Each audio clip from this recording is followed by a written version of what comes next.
Hello everyone and welcome back to the Common Sense Crypto channel. As with you always, this is Rich doing another video today on XRP. So I hope you're all having a wonderful day today wherever you are in this great world. We're gonna talk about XRP. And I'm just happy the weekend is here once again. This week was really rough. So we're looking at XRP on the one-day chart, sitting here just above 52 cents. And you know, we're moving up a penny or two and back down a penny or two. That's what's going on right now. And I see a lot of people getting very frustrated now. When the hell is XRP gonna move already? And you know, it's hard to say when we're gonna finally break out. Everything going forward looks great for XRP. It could happen at any moment. But you know, you're gonna look back to this time, you know, once alt season begins. Once alt season comes and goes and we have a pullback, you'll look back to this time right now. This is the accumulation phase. This is where you buy as much XRP as you possibly can.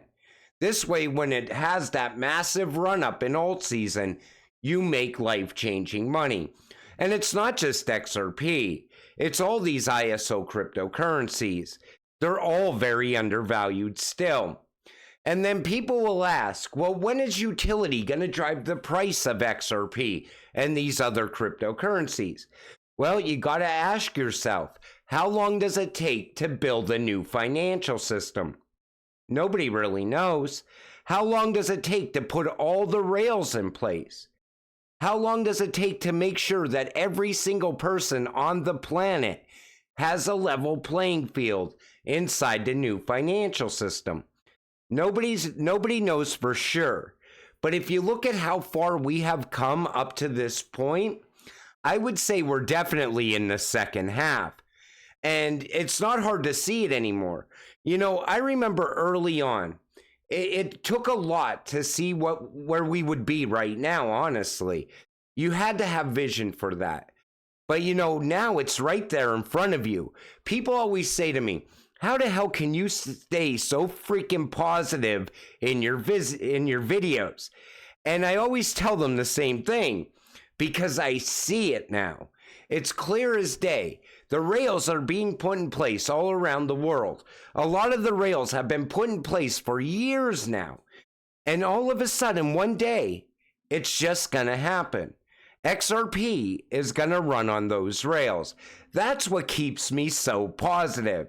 You know, if I couldn't see it, I don't think I would be as positive as I am right now, and how positive I am on a daily basis. Because I see this leads to us getting rich. In yesterday's video, I mentioned Sarah Netburn. That's her right there. And people said, well, how does that play a factor in XRP? Well, look at what she says.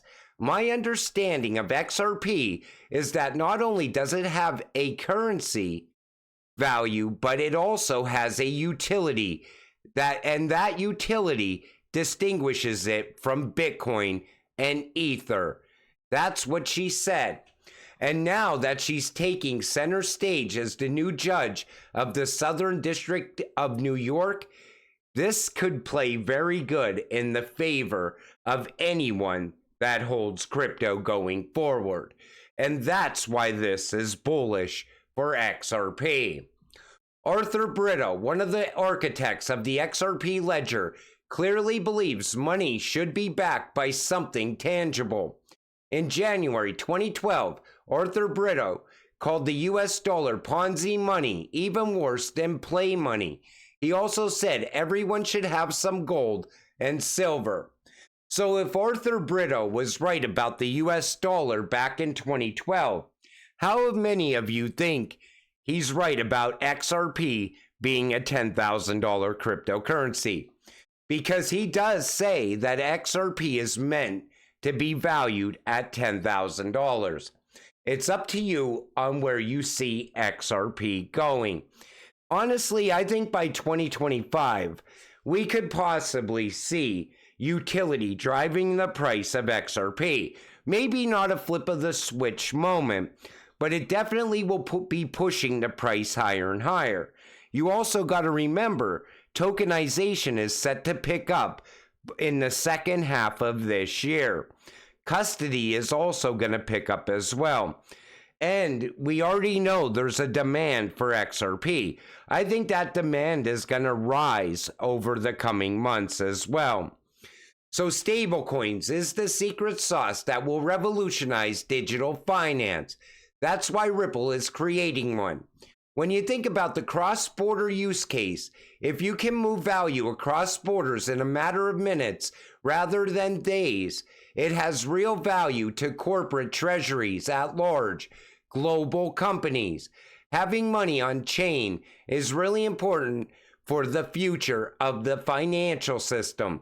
All the benefits of tokenized assets will only be realized when you have tokenized money on chain. Stablecoins will be a part of that solution.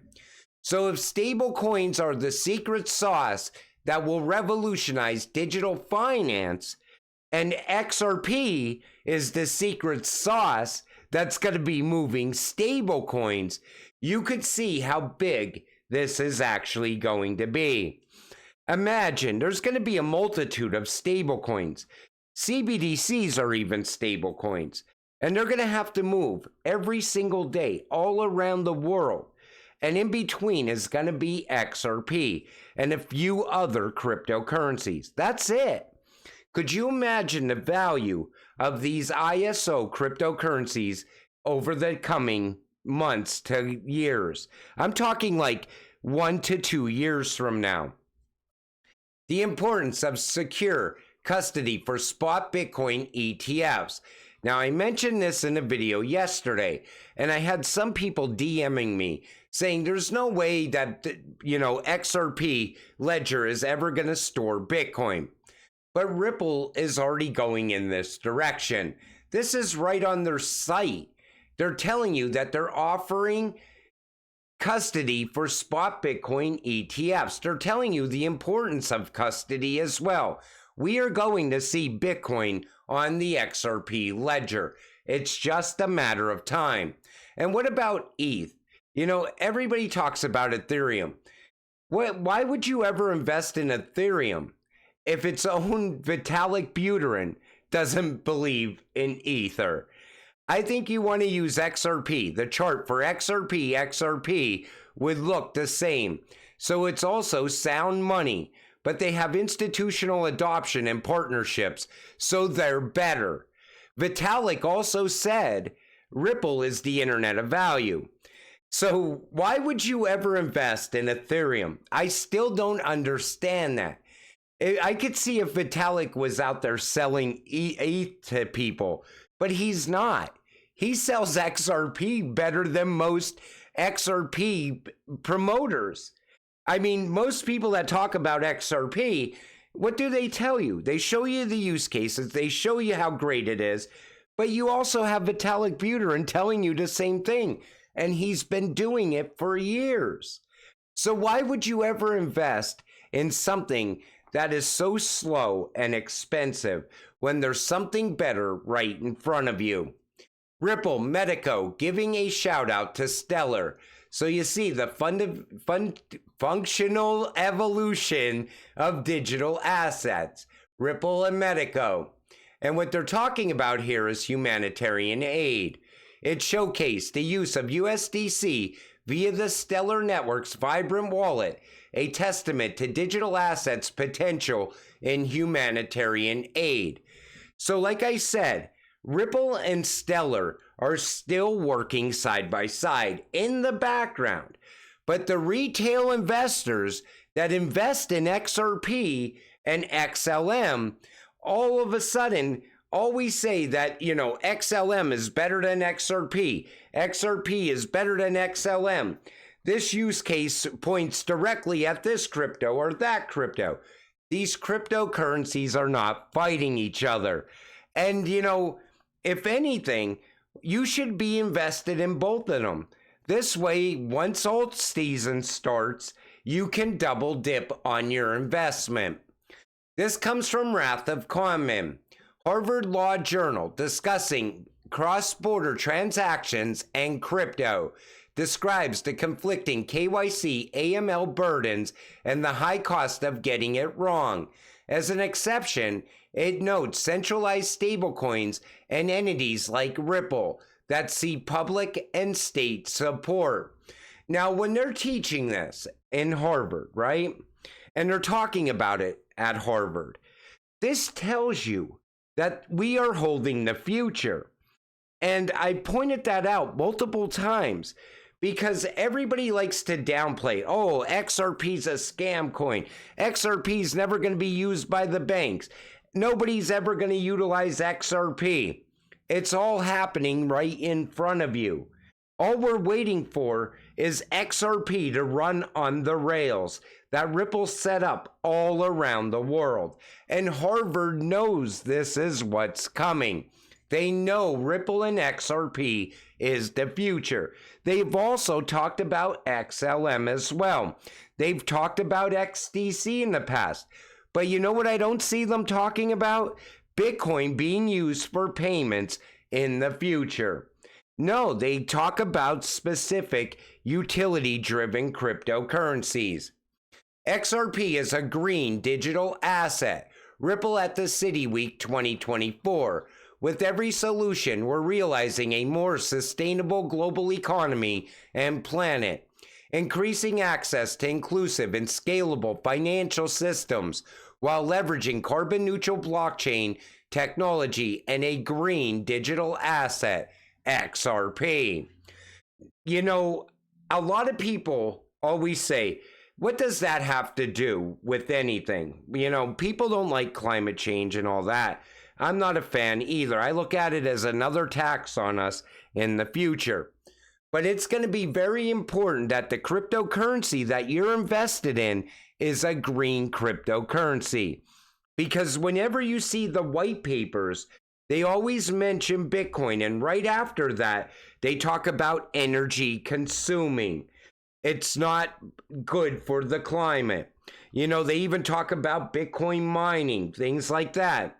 Because as we push into the future, we're only going to be left with cryptocurrencies that are green as well.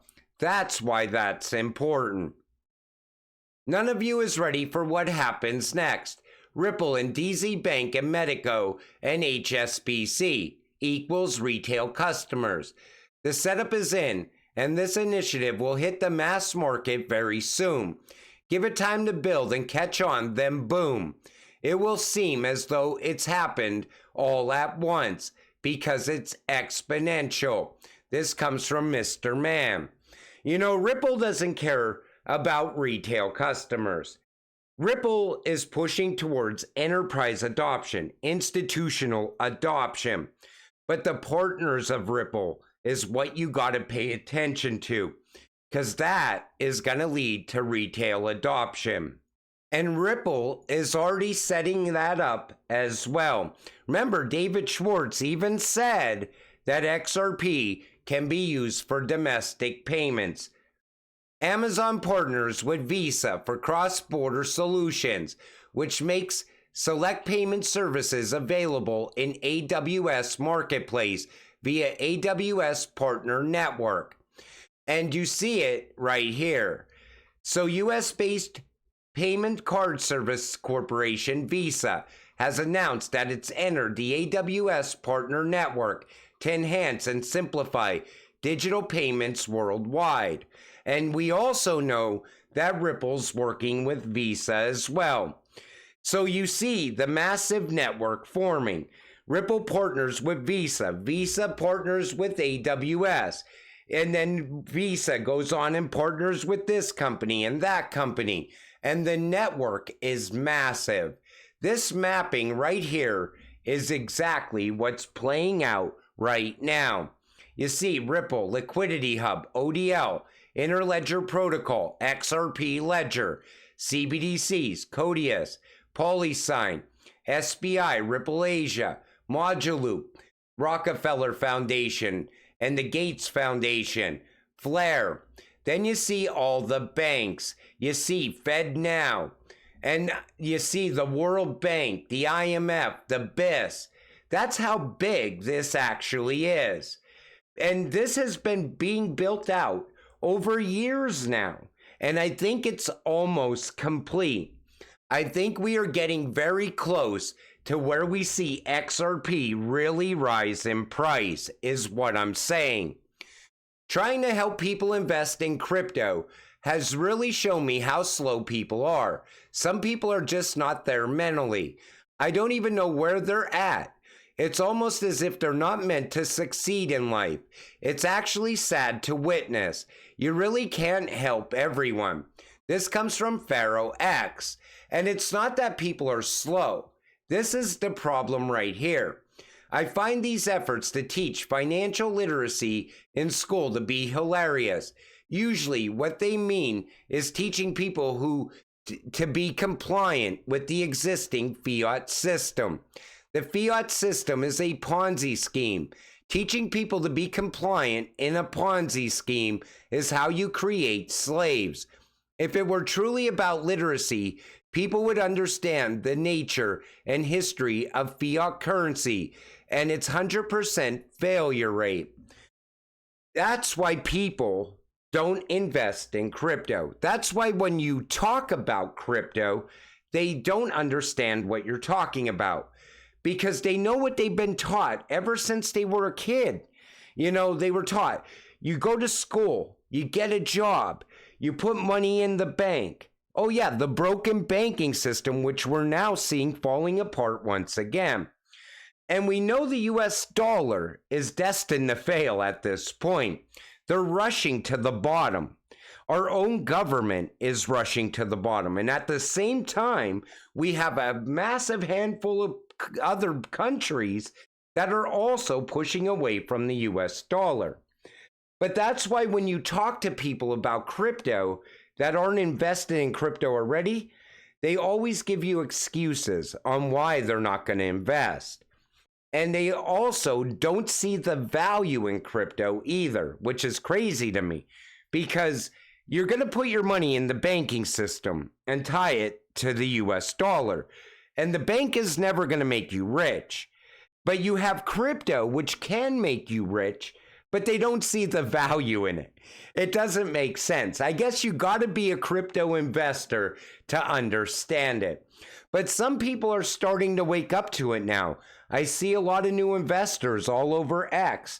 Some of them even ask me questions. They're like, hey, I'm new to crypto. Can you help me with this question? And a lot of times it's just about how to get started. Or is this a good investment?